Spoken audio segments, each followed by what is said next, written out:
قل هذه سبيلي أدعو إلى الله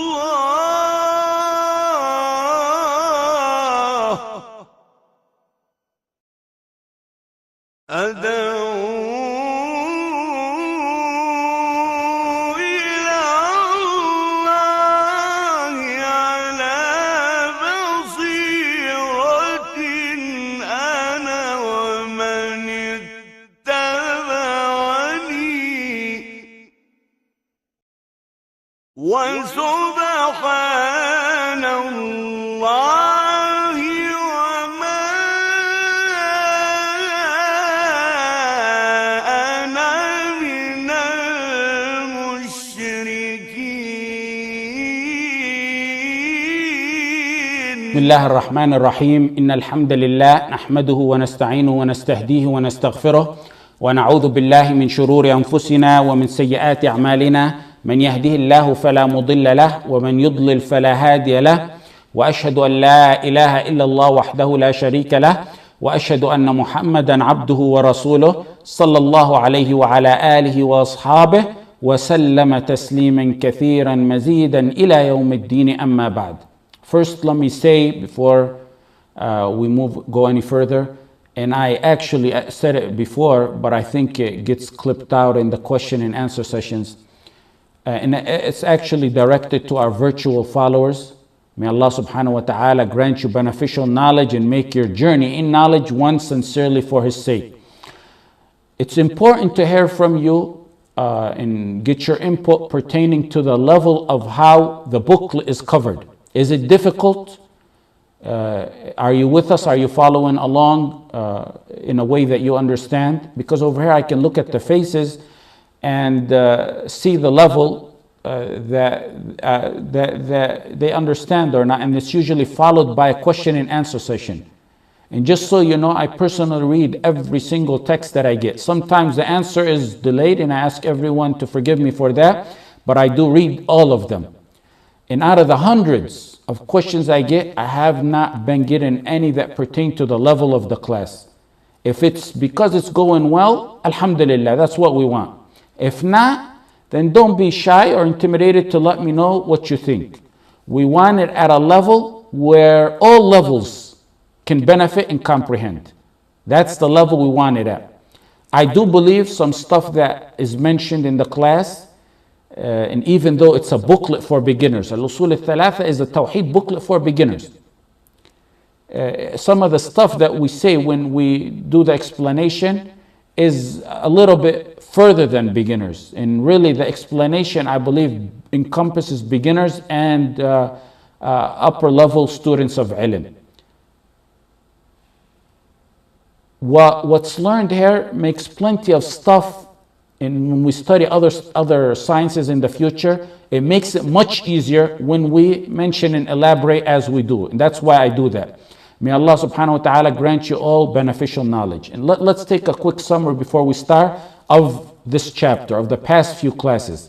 A very quick one-liner per paragraph. This is the core chapter. This is the chapter that mentions, if it's the core chapter, it's going to be the chapter that mentions the title of the book, which is the 3 fundamental principles of Islam. He stated the 3 principles, and he stated them in literally a one-liner: knowing Allah, knowing the Deen, knowing the Messenger sallallahu alaihi wasallam. Then he went on to elaborate. After that, he started with the first one, which is what we've been talking about so far. Who is your Lord? And after he answered that with proof, he answered, who is your Lord, with proof. Then the next paragraph is, how do you know your Lord? And that's when we spoke, if you remember, about the signs and the proof. وَمِنْ آيَاتِ اللَّيْلِ وَالنَّهَارِ وَالشَّمْسُ وَالْقَمَرِ, so on. Then, so no one will think, as it may appear, that the Lord, the Creator, the Nourisher, is sufficient alone, as it may appear. He ties into lordship, he ties worship into lordship. Because if you meet Allah subhanahu wa ta'ala in the grave knowing He's the Lord, as it may appear and some may assume, based on the question, Man Rabbuk, if one believes that, yet he does not single him out in worship, in uluhiyya, your lordship is not valid. So he tied the worship into the lordship, and how we covered in the last classes. Now after that, he went down to give examples. It's essential that he gives examples on how to single Allah subhanahu wa ta'ala in our worship, which is part of lordship. He mentioned, as we said last class, the rule of worship, which is Islam, Iman, and Ihsan, the first 3 examples. Then he gave 14 additional examples. Islam, Iman, Ihsan, and then he gave 14 more examples. These are examples to show that you must single out Allah out in your worship. These are not all the ibadat or even close to that, but they're mere examples to give you the general idea. That's the summary of this chapter so far, and the order of the author and why he is mentioning this is important. That's why you need to all bring your copies all the time, otherwise you're going to get lost. Okay, Man Rabbuk, we mentioned, is deeper than what many assume. It includes uluhiyya. And now he's given us examples of uluhiyya. And we left off last week on the first 3 examples, Islam, Iman, and Ihsan. And we didn't elaborate as we usually do. We didn't take one by one and elaborate on them. Why?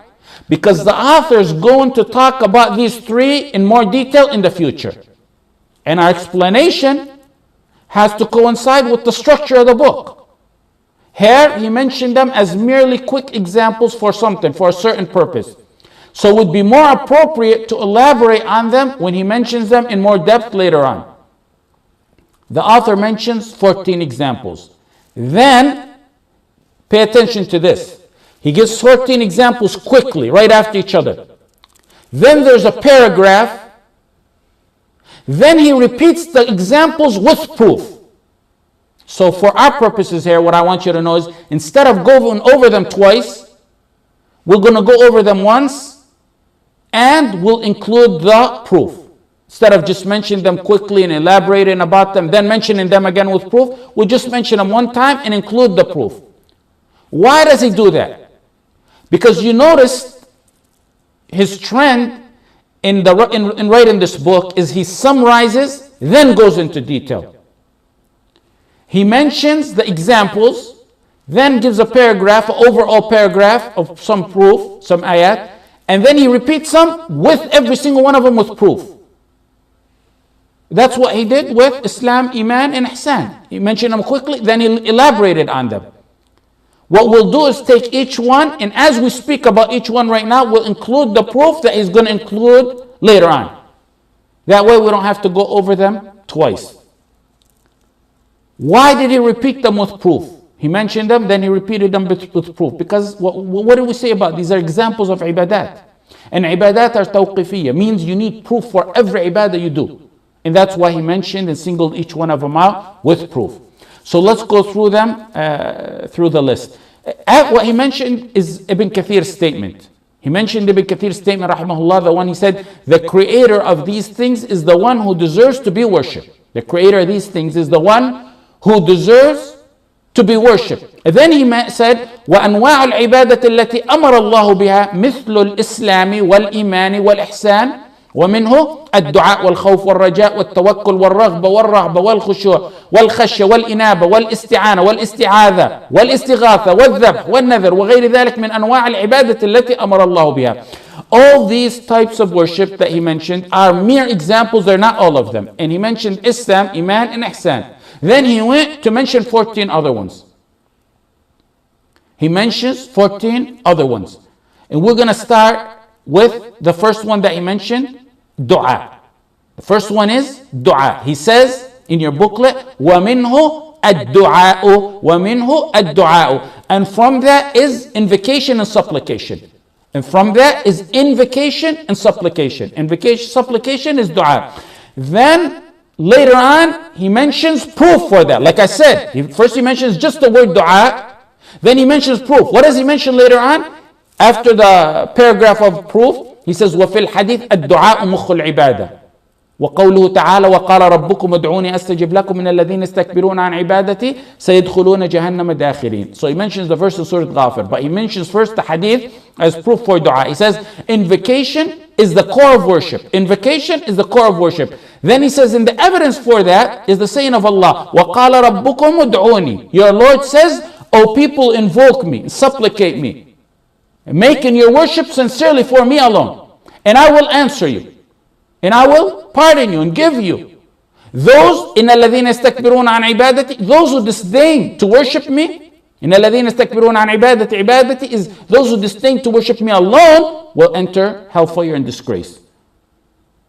That's in Surah Ghafir. So the first one he mentions for dua is the hadith, or the supposed hadith, الدعاء مخ العبادة.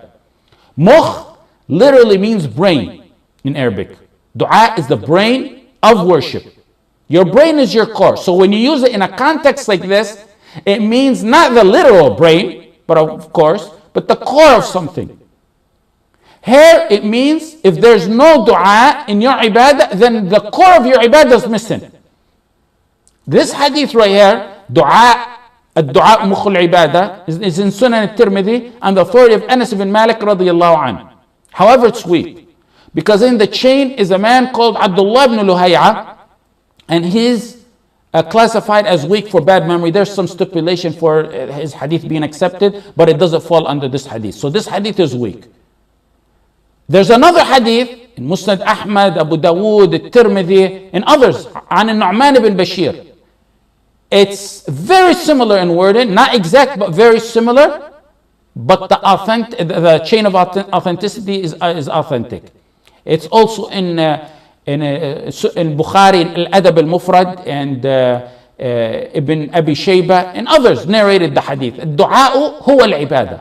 The authentic one is الدعاء هو العبادة. Invocation is worship. So we say the first hadith, the one that's used by the author, dua is the brain of ibadah. That's weak. That's weak in its chain, but it's authentic in its meaning, because we have another hadith that substantiates it. So it's weak. The second authentic hadith is dua is ibadah. Dua is an essential ibadah. You have to know that. One needs a bond with Allah subhanahu wa ta'ala that fills his heart with peace and tranquility. And that's dua. Look at the hadith. إن الله حيي كريم يستحي إذا رفع الرجل إليه يديه أن يردهما صفرا خائبتين. If a servant raises his hands to him, to Allah in supplication, Allah becomes shy to return them empty. And even though some spoke on the authenticity of this hadith, the hadith of Allah being shy to turn your hands away empty, even though some spoke about it, the correct opinion is it is authentic. Allah subhanahu fi ula is shy to turn your hands away empty. We don't have time to make this an inspirational lecture on dua, because we want to get through our book. Even though dua is worthy of many independent talks on its own, because many have neglected it, dua is a core of your ibadah. Is the core of your ibadah. You get astonished when you know Allah subhanahu wa ta'ala asks people to talk to him and ask him, and by not making dua, you're declining the offer of Allah to talk to him. It's a blessing Allah granted you. It's a blessing Allah granted you. Use it. Use it in every status you're on. In your sujood, وَأَمَّا السُّجُودُ فَاجْتَهِدُوا فِي الدُّعَاءِ. The hadith in Muslim. In your sujood, exert yourself in dua. The closest you are to Allah. And outside of your salah, and outside of your sujood, make dua. In your late nights, make dua. And in your daytime, make dua. During wudu, make dua. And outside of wudu, make dua. Do your dua raising your hands. Do your dua without raising your hands. You can do dua in all your settings. Dua patches that deteriorating heart. It softens the heart and purifies the heart and the soul. And it gives you never-ending hope. Pure souls can never do without dua. It could be that Allah subhanahu wa ta'ala, and it happens, if Allah loves you, He closes all the avenues in this life in your face. so you can open that communication that you've been neglecting with him, because he loves to hear from you. Hopes and goals that you thought were impossible could easily become a reality, but on the carpet of dua. Those who call Ya Rab never get disappointed. We are the ones who need him, subhanahu fi ula. We are the ones who need him, yet he is the one who asks us to ask him. وَقَالَ رَبُّكُمُ ادْعُونِي أَسْتَجِبْ لَكُمْ. Look at this verse. If Allah wants mercy over you, he inspires you to make dua. Thank him for that blessing. That in itself is a blessing. Dua rescued Yunus from the stomach of the whale. لا إله إلا أنت سبحانك إني كنت من الظالمين. From the darkness of the night, in the darkness of the stomach of the whale, in the deep darkness of the ocean. Dua destroyed the people of Nuh. فَدَعَى رَبَّهُ أَنِّي مَغْلُوبٌ فَانْتَصِرْ. Dua raised the level and status of Sulaiman. Dua made the religion of Muhammad sallallahu alaihi wasallam supreme. The more the slave narrows and encloses and encaves on you with its hardships and trials and tribulations, the more a believer sees an opening in the heavens to the one who is over the heavens. Who could be more of a loser than one who misses out on the strongest weapon? The strongest weapon that needs no more than your set mind in a moving tongue. وَإِذَا سَأَلَكَ عِبَادِ عَنِّي فَإِنِّي قَرِيبٌ. وَإِذَا سَأَلَكَ عِبَادِ عَنِّي فَإِنِّي قَرِيبٌ. This establishes a clear principle. We said the verses that start with يَسْأَلُونَكَ, and if they ask you, or if they ask you, وَإِذَا سَأَلَكَ. When you see them in the Quran, look at them, they're consistent. There's always, and tell them Muhammad sallallahu alaihi wasallam, and tell them Muhammad. يَسْأَلُونَكَ عَنِ الشَّهْرِ الْحَرَامِ فَقُلْ قل يسألونك عن الخمر الميسر قل يسألونك عن الأنفال قل يسألونك عن اليتامى قل يسألونك ماذا أحل لهم قل يسألونك ماذا ينفقون قل يسألونك عن الساعة أيان مرساها قل يسألونك عن الروح قل يسألونك عن الجبال فقل وإذا سألك عبادي عني. There's no فقل, there's no قل. فإني, the answer comes direct from Allah. فإني, there's not and tell them. It's a direct answer from Allah. Why? Number one, it's a hint that there's no mediator. It's to get it through to you. There's no this is a relationship between you and Allah alone. Number two is to show you that the response will come from Allah quickly and swiftly. And that also to know Allah's love for your dua. And note in this beautiful, let's pause at this verse a little bit. Note in this beautiful verse, Allah didn't mention that he will respond in a third person pronoun. He didn't say it in a third person pronoun. And he will answer. فَإِنِّي قَرِيبٌ. Allah's response was direct. And I will answer. And I will answer. فَإِنِّي قَرِيبٌ. Another lesson in this verse. And there's many, many lessons in it. He didn't answer and say, I will answer if I will. Everything's under the will of Allah. Everything's under the Mashiach of Allah. But to give you confidence and assurance in your dua that it will be answered, he says, فَإِنِّي قَرِيبٌ أُجِيبُ. And I will answer if he asks, not if I will. To give you confidence in your dua. More amazing lesson in this verse is Allah said, he will answer on the condition that we make dua. On the condition we make dua. Usually the condition is mentioned first, then the answer or result after that. Here it's the opposite. They're switched around. The condition is if one asks. If one asks. The answer to that condition is I will answer. The verse should have really been if one asks, I will answer. That's how it should have been in Arabic language. They're switched around in this verse to say I will answer if one asks or supplicates. أُجِيبُ دَعْوَةَ الدَّاعِ إِذَا دَعَانِ. That's to indicate the velocity of the answer and its power and its speed. Then, go on further. He responds to the invoker. إِذَا. He used إِذَا دَعَانِ. He didn't say إِن دَعَانِ. He could have used in. They're both used in Arabic interchangeably. إِذَا and in are used in Arabic interchangeably. However, even though they're used interchangeably in Arabic, there's a sensitive difference in the sensitive rules of Arabic eloquency, which is called balagha. There's a sensitive difference between that. What is it? Why did he use إِذَا instead of in? Even though they're used interchangeably and both are eloquent. In is used for matters far apart or doubtful to occur or exceptional to happen or maybe even impossible to happen. That's when you use the in if, إِذَا دَعَانِ. That's when you use in da'an, when they're not going to happen. Look at the Quran. Look at the consistency of the Quran. قُلْ إِن كَانَ لِلرَّحْمَنِ وَلَدٍ. Tell them if the Rahman had a son. Does Allah have a son? Ma'adha Allah. Impossible. This is something impossible. So would he use in or إِذَا?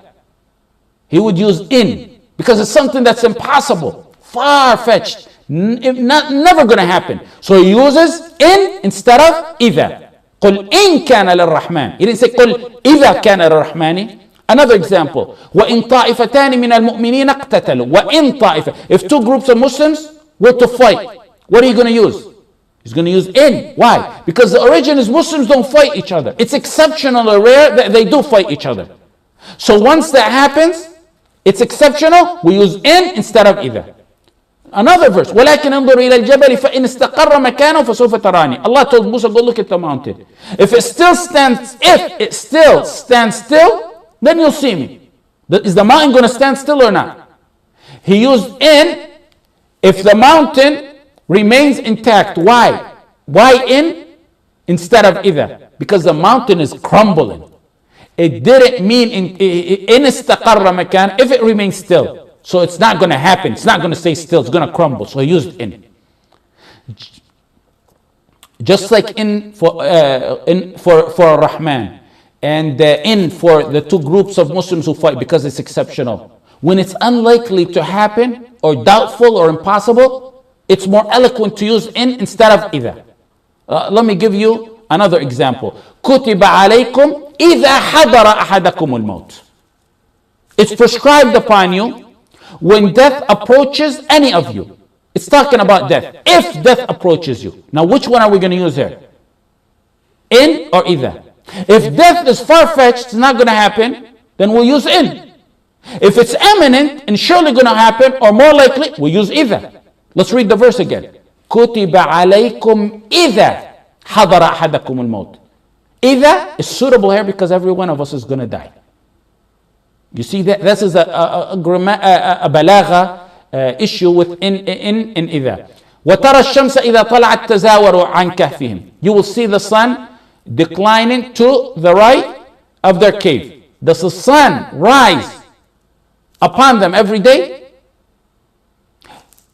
If the sun rose every day, it's certainly going to happen every day. What would we use?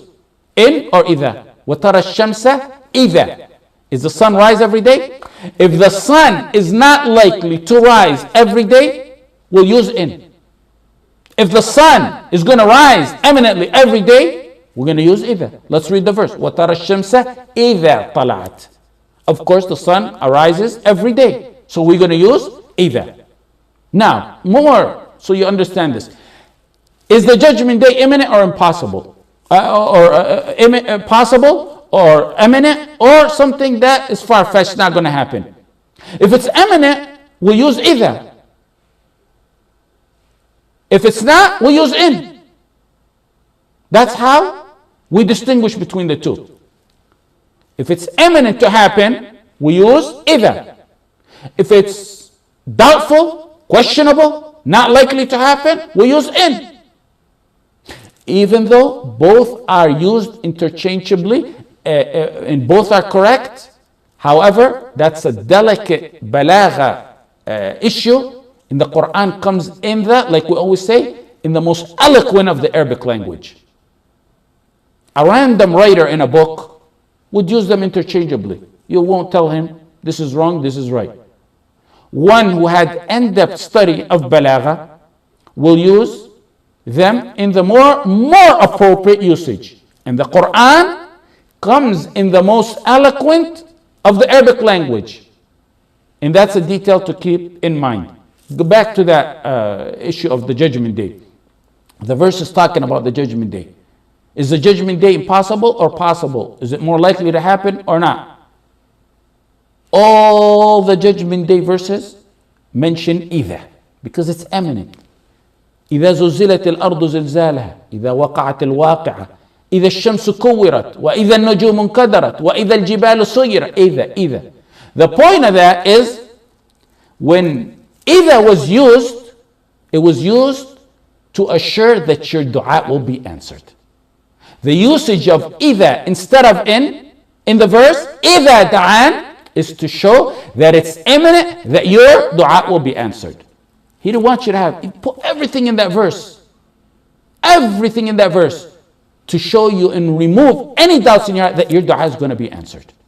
Another unique thing about إذا and in over here, إذا دعان, is to show that إذا دعان, إذا, the usage of إذا shows that not only will dua be eminently accepted for sure, but there needs to be lots of dua. And all your dua will be accepted. Why? Because إذا comes to mean a large quantity. إذا also has preference over in that it's used for large quantity. Look at that in the Quran. When Allah talks about wudu, He says, إِذَا قُمْتُمْ إِلَى الصَّلَاةِ فَاغْسِلُوا وُجُوهَكُمْ. And then He says, وَإِن كُنْتُمْ جُنُبًا. When Allah talks about wudu is something you do a lot frequently. You might have to do it 5, maybe 10 times a day. إِذَا. It's إِذَا. إِذَا when it's talking about wudu.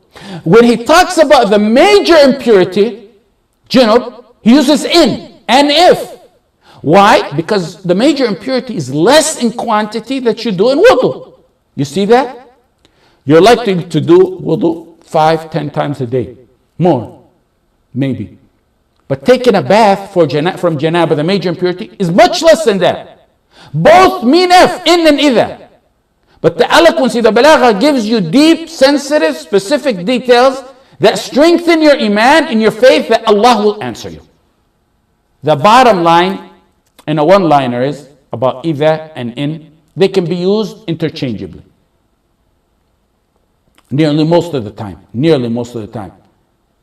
Which mean if or might. That's what they mean. However, if it's more certainly to happen, or it's certain to happen, it's more eloquent to use إذا. And a second difference, that's the first one. A second difference is, if it's a lot, إذا has preference over in. Here, number one, certainty that your dua will be answered. And number two, a large quantity of dua must go up to Allah, and a large quantity of answers will come down to you. All that in إذا. More lessons in that simple verse on dua. أجيب دعوة الداعي إذا دعان. He said أجيب دعوة الداعي. He didn't say أجيب الداعي. He said I respond to the invocation of the supplicant when he calls me. The invocation of the supplicant. The invocation. I answer this invocation. Why didn't He say I respond to the supplicator? He said He will respond to the supplication, but He didn't say I will respond to the supplicator. Why didn't He just say I will respond and answer the supplicator? He said I will answer the dua of the supplicator. Because it doesn't matter who is invoking. Don't minimize yourself and say Allah will not answer me. It could be Muhammad or Salih or Abdullah or Nasir. We're all equal in Allah's eyes. It's the dua that matters. It's the invocation itself that matters. It doesn't matter who's making it. Fulfill the conditions of dua, it doesn't matter who's making it. No one's better than anyone. That's why it's like that. The dua goes to Allah the same. Fulfill the conditions, and that's what you need to do. Ibadi. He said ibadi, and he didn't say ibadi. He said ibadi with a ya at the end. And it's different than ibadi with a kasra at the end. Look in the Quran, it's a ya at the end, not a kasra. Here he used the one with a ya. Ibadi with a ya. It means plural. So many. Meaning I answer them all, no matter how many they are. That's why in the context of Allah, in the balagha, you will find that ya with ibadi, ya at the end of ibadi comes when there's a lot, when it means a lot. For example, when Allah is speaking to all servants, قُلْ يَا عِبَادِي يَا الَّذِينَ أَسْرَفُوا. Yeah, there's a yeah. قل لعبادي يقولوا. There's a ya, because it's talking, these two verses are talking about large quantity of servants. All the servants. That's why there's a ya at the end. When there's a majority. When there's overwhelming majority. If it's not many that's meant by the verse, you're going to find not a ya, but a kasra. Look, now when Allah was directing the servants, it's all the servants. Use the ya, because they're all of them. Now who's the righteous? فَبَشِّرْ عِبَادٍ. Glory to my righteous servants. فَبَشِّرْ عِبَادٍ. Glad tidings to those who hear and follow. فَبَشِّرْ عِبَادٍ. Who follows? A lot or a little? A little bit. So there's going to be a ya or kasra? Kasra. Look at it in the Quran. قُلْ يَا عِبَادِ الَّذِينَ آمَنُوا اتَّقُوا رَبَّكُمْ. Another verse. The muttaqeen. La or a little? Not many? It's going to be a kasra. فَإِنِّي قَرِيبٌ. And he didn't say, he said, إِنِّي قَرِيبٌ. He didn't say, أَنَا قَرِيبٌ. He said, إِنِّي. He could have said, أَنَا. What's the difference between the two? The noon, إِنِّي مُشَدَّدَ, has a shadda on it. Not أَنَا قَرِيبٌ. The one he used has a shadda on it. That's to affirm something. I'm not near. I want you to make sure that I'm near. To remove any doubt. To give you inspiration and confidence. Both inni and ana mean the same. However, inni with the shadda is to add extreme emphasis that he is near. Don't have no doubt about that. Have confidence. All these lessons in just a few letters of the Quran, asking you to supplicate to Allah subhanahu wa ta'ala, assuring you that your invocation with its condition, if its conditions are met, will be answered. Look, قَدْ سَمِعَ اللَّهُ قَوْلَ الَّتِي تُجَادِلُكَ. قَدْ سَمِعَ اللَّهُ. Allah heard the statement of Khawla bint Tha'laba radiyallahu anha, the one who disputed the Prophet ﷺ, came to speak to the Prophet ﷺ concerning her husband. Khawla comes complaining to the Prophet ﷺ in a room that's nearly 10 feet by 11 and a half feet. Imagine that, a room 10 feet by 11 and a half feet, approximately 3 meters by 3.5 meters. She's sitting there with the Prophet ﷺ and Aisha. Aisha in that room, in that small room, couldn't hear what that woman is saying. But Allah subhanahu wa ta'ala on top of 7 heavens said, قَدْ سَمِعَ. Allah heard her. Aisha couldn't hear her. In that small tight little room, Allah on top of 7 heavens heard her. Keep dua for yourself personally, for your family, for this ummah, for your akhirah, for your dunya. Keep it fresh and ripe on your tongue. Some people ask, especially about the ummah situation, why hasn't Allah answered the dua of this ummah? You get that question, I get that question a lot. And let me say, when the Prophet ﷺ made dua in Badr, when did he make dua? When the Prophet ﷺ, the messenger's upper garment fell off in Badr, his hands were outstretched to the point that they could see his armpits making dua, and Abu Bakr is holding up his garment saying, O Prophet of Allah, Allah will grant you that which He promised. He's trying to calm the Prophet ﷺ. When did he make that dua? That was after he ﷺ did all the means before him. He did all the action he could do. Then he turned and made dua. The dua was towards the beginning of the, after he took care of all the means. Even more delicate than that. Look at the verses that that the Prophet ﷺ used to wake up to every single night. The verses he used to wipe his blessed face ﷺ and recite them. They have 5 main dua in them. So at the end of Surah Al Imran, رَبَّنَا مَا خَلَقْتَ هَذَا بَاطِلًا رَبَّنَا إِنَّكَ مَن تُدْخِلْ رَبَّنَا إِنَّنَا سَمِعْنَا رَبَّنَا فَاغْفِرْ لَنَا ذُنُوبَنَا رَبَّنَا وَآتِنَا مَا وَعَدتَّنَا. 5 dua, main dua in the chain of verses. Look what Allah answers when He answers. Allah answers, فَاسْتَجَابَ لَهُمْ دُعَاءَهُمْ. Is that how the verse goes? I made a mistake, yeah. That's not how the verse goes. فَاسْتَجَابَ لَهُمْ رَبُّهُمْ أَنِّي لَا أُضِيعُ عَمَلَ عَامِلٍ. عَمَلَ عَامِلٍ. Allah said, so their Lord answered them, I will not let any of their actions go in vain. He wanted to answer, He said, I answered their actions. I'm not going to let any other actions go in vain. But that was supplication. It wasn't an action. It was a supplication. So why didn't he say, I answered your supplication? Just like the Prophet ﷺ in Badr, because supplication without doing the means is no good. You can't ask for a child if you're not married. You can't ask for a son if you're not married. If our heart action is tainted, what victory are we expecting? One time, we have an ummah that doesn't know the difference between Shar'iyya and Sharia. They're willing to die for both and think that both will become martyrs. Wallah al-Azim, it blows a mind how nearly an entire ummah with their enemies, illa man rahimallah, can bandwagon with each other against the righteous. And then you think we're going to make dua and Allah is going to answer when the heart action is not even there? The heart action is not even there. The most simple part of it. Then we ask for victory and we wonder why it's not answered. Before we get off topic on this issue, let's get back to our text. So the first example the author mentions is dua. We mentioned its importance and how one must always keep making dua. And it's at the core of ibadah. And since it's ibadah, it must be directed only to Allah. And that's why the author here mentions it. He mentions ibadah. It's a ibadah, that means it has to go to Allah.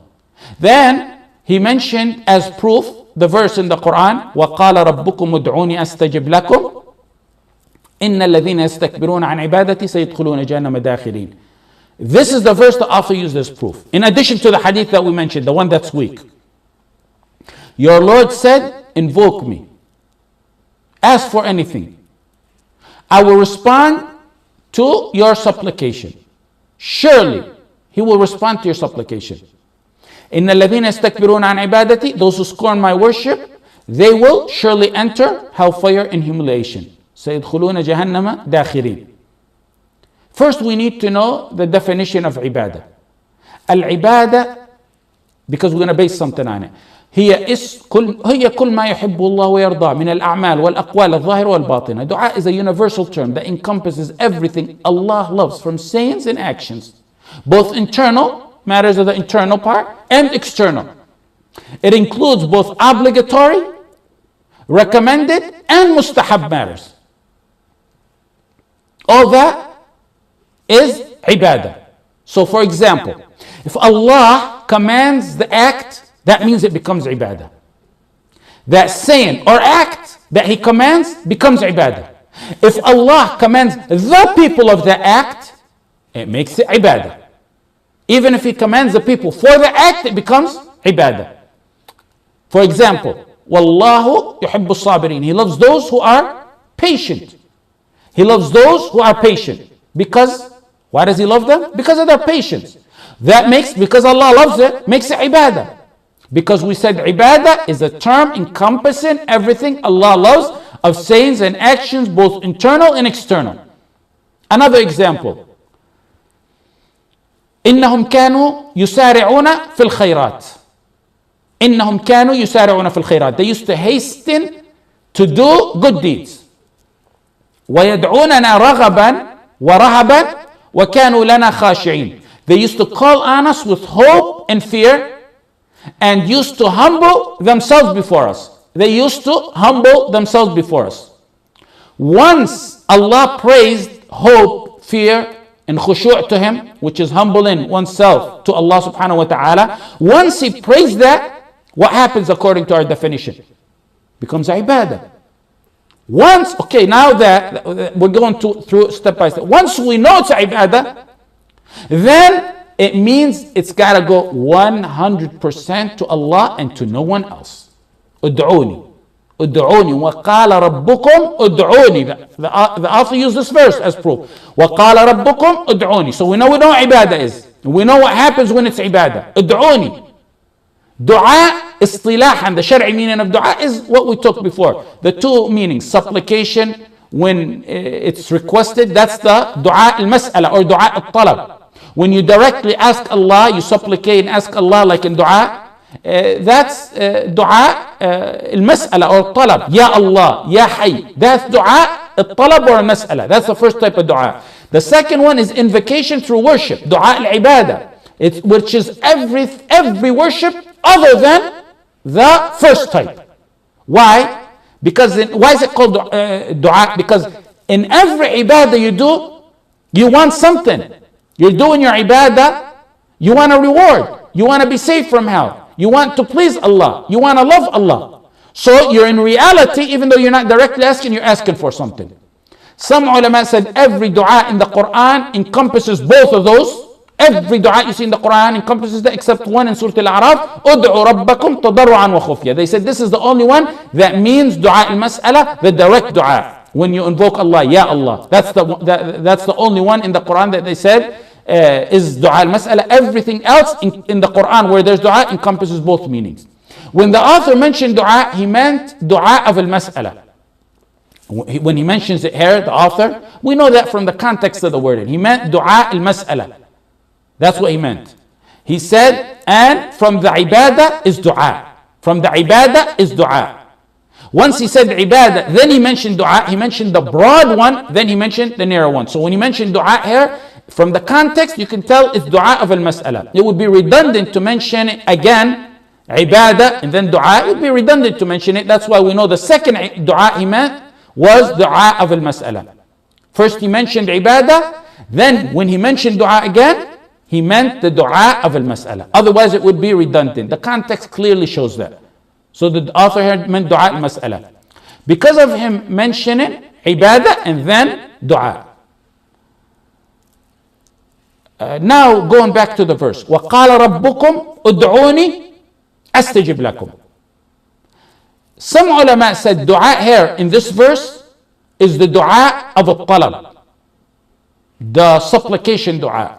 When you ask Allah, the first one we took. Why? They said because he said, Astajib lakum, I will answer you. Because he said, make dua, I will answer you. So if he will answer that supplication, that means that's the dua of talab. That's the dua of al-mas'ala. However, really, the dua here in this verse also includes the dua of ibadah. Meaning all other forms of ibadah. But if it's so, how do we answer to astajib lakum? What it means is, if it includes all types of dua, all ibadah, would mean I'll respond to you by rewarding you.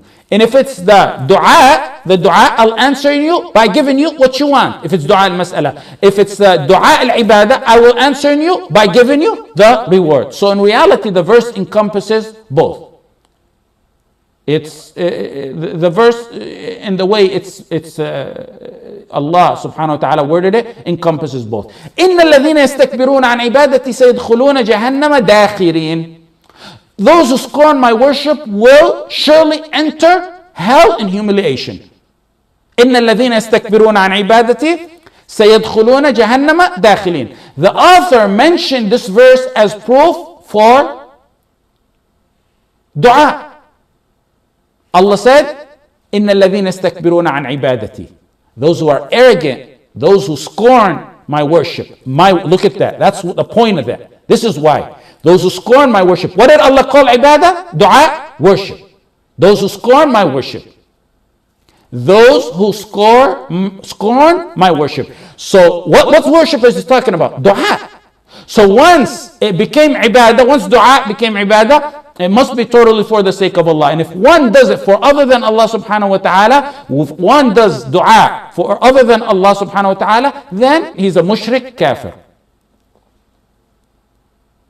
Now, let's take the categories of asking other than Allah. First of all, a dead person. Asking the dead person is shirk. One who asks a dead person is mushrik. Under no condition do you ask the dead. That's shirk. And if the dead is in front of you, it's shirk. If the dead is in front of you, it's shirk. B, if the dead person is not present in front of you, meaning you're asking him at a distance, it's still shirk. Dua to him is belief that he has control over the world and he's dead. And that's shirk. Asking a dead is automatic shirk akbar. even if asking them is that which they could have done when they were alive. Now, if he's alive, this is a dead person. It's very simple and easy. If he's alive, it's three scenarios if someone is alive and you ask him. If you ask a person alive, give me food, hand me that dish, give me water, that's permissible. It's before him. He has the means. The means are there. He has control over it. He has the abilities. Allah granted him the abilities. You know He granted them the abilities. So you can ask him. If he's before you and he can hear you and he has the abilities and means, you can ask him for what he's able to do. Hand me the water. Hand me your phone. Help me fix the house. Help me with my car. That is permissible. That's A, for a person who's alive. B, if what you ask him is beyond his power and abilities, like powers only Allah has, that's shirk akbar, even if he's present in front of you. Example, I go to a sheikh, or someone goes to a sheikh and tells that sheikh, bring down the rain, or cure my ill. He's not a doctor, you believe he has spiritual powers. Cure my ill. Or sheikh, bless my wealth. This is shirk akbar. The third one, C, for the one living, if he is living, not present, you can't ask him what he can or can't do. That's like asking the dead. Now, we don't mean present as in right in front of you. If you ask someone on the computer or phone through means of communication, that's like as he's present in front of you. If you ask him on the computer, help you with a program or with some matter, that's permissible. What we mean is like someone is in Africa and you're in the United States and you tell them to give you a cup of water. He's not in front of you. There's no means of communication. He can't do, how's he going to give you a cup of water? That is improper. You can't do that. That's shirk. That's shirk. Why? Because even though it's in his power to give you a cup of water had he been present, in reality you gave him power of hearing that only belongs to Allah. I'm here. I say, Sheikh so-and-so in Africa, give me a cup of water. There's no internet, there's no phone, there's no nothing. How can he hear unless I gave him the power, the quality that only belongs to Allah, the all hearing. Now, let's take a mas'ala. Is asking jinn shirk? Is asking a jinn shirk? Now, first of all, if it's a jinn who can hear you, you can see him and he can hear you, that doesn't fall under shirk. Why? There's a story in Nasa'i, Ibn Hibban, in Bukhari mentioned in Al-Tarikh Al-Kabir. No, it's not in Sahih Bukhari, in Al-Tarikh Al-Kabir. Ibn Hibban considered authentic. Ubay ibn Ka'ab radiallahu anh had a pile of dates somewhere stored, and he noticed it kept going missing. One night, he seen some type of creation. He resembled it to a younger boy. Ubay gave him salam, and the boy, the creation like a boy, returned the salam. He said, Ubay said, are you human or jinn? The boy said, I'm jinn. Ubay said, show me your hand. He showed him his hand, and it was like that of a dog, and it had the hair of a dog on it. Ubay said to him, why do you keep stealing from our dates? And the jinn replied back, he said, we heard you love to give charity, so we wanted to take, so Allah can reward you. We wanted to take from that, so Allah can reward. Ubay said, what keeps you away from us? And the jinn said, Ayatul Kursi is what puts a barrier between us. So he left. Ubay went to the Prophet ﷺ. The Prophet ﷺ said, Sadaq al-khabith, Sadaq al-khabith. Now, asking the jinn what's in their ability, Ubay asked him, if you see him, you ask him something like that, or you ask him for direction, that's not shirk. But it's a disputed fiqh matter if one can ask a jinn or not. That's if they're present and if you see them. It's not our topic, but it's a fiqh issue. The correct of two opinions is it's not permissible. There's no need to communicate with the jinn and ask him like that. But it's not a shirk. If he's present in front of you and you see him and you know he's there. Number B, if you ask a jinn what they can do, what only Allah can do, like cure me, that's shirk akbar. وَأَنَّهُ كَانَ رِجَالٌ مِنَ الْإِنسِ يَعُوذُونَ بِرِجَالٍ مِنَ الْجِنِّ فَزَادُوهُمْ رَهَقًا. Verily there were men, there were amongst the mankind, يعوذون برجال من الجن فزادوه وأنه كان رجال من الإنس يعوذون برجال من الجن فزادوهم, who sought refuge in the males among the jinn. The jinn فزادوهم the jinn increased them in their transgression. The jinn increased the human in their transgression. What's this verse? When the humans used to go to a valley or scary lonely place in their journeys, they used to seek refuge not in Allah subhanahu wa ta'ala but in the jinn. That made the jinn get arrogant. The jinn felt superiority over the ins because they began to seek refuge in them. So what's the conclusion? What happened? زادوهم رهقا.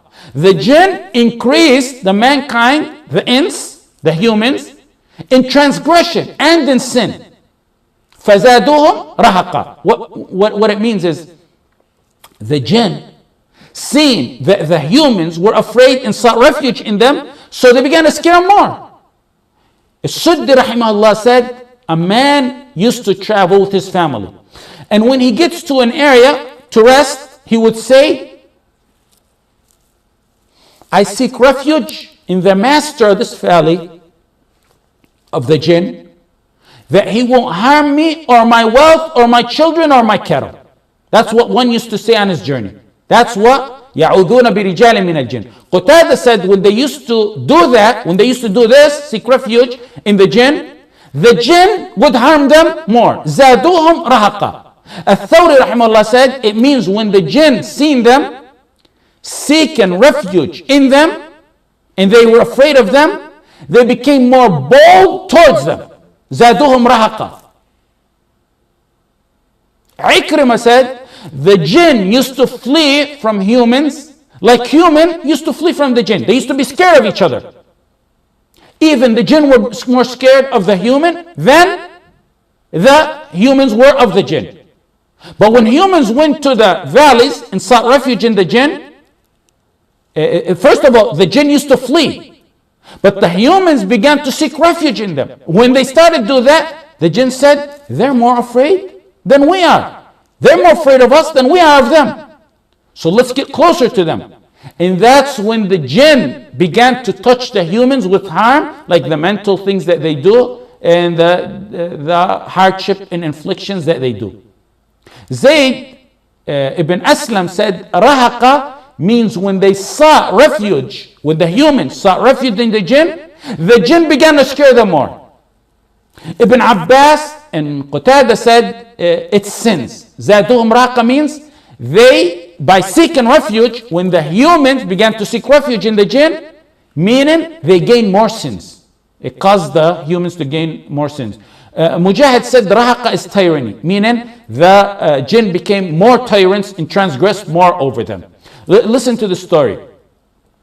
Ibn Abi Sa'ib al-Ansari said, I went with my father outside of Medina when the Prophet ﷺ was first sent in Mecca, with the early days of the messagehood.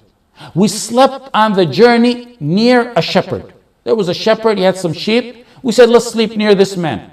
When it got dark, someone took the sheep away and ran off with it. Something took one of the sheep and ran away. The shepherd ran and said, "O holder, O guardian of this valley, I seek refuge in you. I seek refuge in you." The Bedouin is talking to the jinn. Ibn Abi Sa'id said, we heard a voice, but we didn't see from where it came or anything. He said, Sarhan, let it go. Let the sheep go. And the sheep returned unharmed. And then it was revealed, وَأَنَّهُ كَانَ رِجَالٌ مِنَ الْإِنسِ يَعُوذُونَ بِرِجَالٍ مِنَ الْجِنِّ. It may have been the jinn took the sheep. And when the Bedouins sought refuge in the master of the jinn, the master ordered the sheep be returned. Why? In order to lead him astray more, to give him more sins, to belittle him, make him a slave of his. And that happens. So that's the issue on the jinn. And another issue before we conclude this class is, for example, if someone says, wa mu'tasimah, or qum ya salah ad-din. Wa mu'tasimah means like, ya mu'tasim, O mu'tasim. The man who rescued the woman when she was violated, the Khalifa who rescued the woman when she was violated and rescued her, unlike the coward leaders of today, when she called him, wa mu'tasimah. She said, O mu'tasimah, he sent an army to rescue her. So now many say, wa mu'tasimah. they say that, or they say, get up Salah ad-Din, meaning when they see the miseries of the ummah, it's more like a metaphor used now. However, there's explanation to that. Number one, if you believe Salah ad-Din or Mu'tasim or even the Prophet ﷺ would benefit you like that and give you victory, that's shirk akbar. Number two, some ulama said if it's merely a slogan for a battle to inspire, it's merely used to inspire, like remember the days Salah ad-Din, Abu Butayn and other scholars said it's permissible. Now, then the third scenario is if it's a form, just a random form of expression outside the battlefield to inspire people, it's better not to use it because it may give the wrong impression for those who lack knowledge. And another issue, speaking to the dead in the context of a lesson, like a sermon, that's not wrong. It's not a lesson to not to the dead, but for those alive or for yourself, like Ali ibn Abi Talib used to do. He said, "O people in the grave." It's a form of sermon to himself and to others, reminding himself and others who may be, of the group who went with him. He said, "Oh, you people in the graves, now your people live in your houses and your women have remarried and your wealth has been divided. This is the news I have for you. What do you have for me of news?" This is Ali ibn Abi Talib talking to the dead. Then he said, if they could answer, he told the surrounding, if they could answer, they would tell you the best provision of is taqwa. وَتَزَوَّدُوا فَإِنَّ خَيْرَ الزَّادِ التَّقْوَى. لو أجابوا لقالوا وَتَزَوَّدُوا فَإِنَّ خَيْرَ الزَّادِ التَّقْوَى. He didn't mean talking to the dead, he mean add a sermon. Another issue is speaking in the jinn, as in calling them, format. If you're saying that to warn them, if they're there in an area, you can do that. In Sahih Muslim, Abu Sa'id said, the Prophet ﷺ said, in Medina there's jinn who become Muslim. If you see any of them, warn them 3 days. If you see them after those 3 days, then kill them. They are evil, they are devils. You can say to the jinn in that kind of circumstance. If you see or know for sure they are there. If someone assumes, then you don't use the when telling them. I think the class is up, so we'll continue next week, inshallah. جزاكم الله خيرا وصلى الله على سيدنا محمد وعلى آله وصحبه وسلم.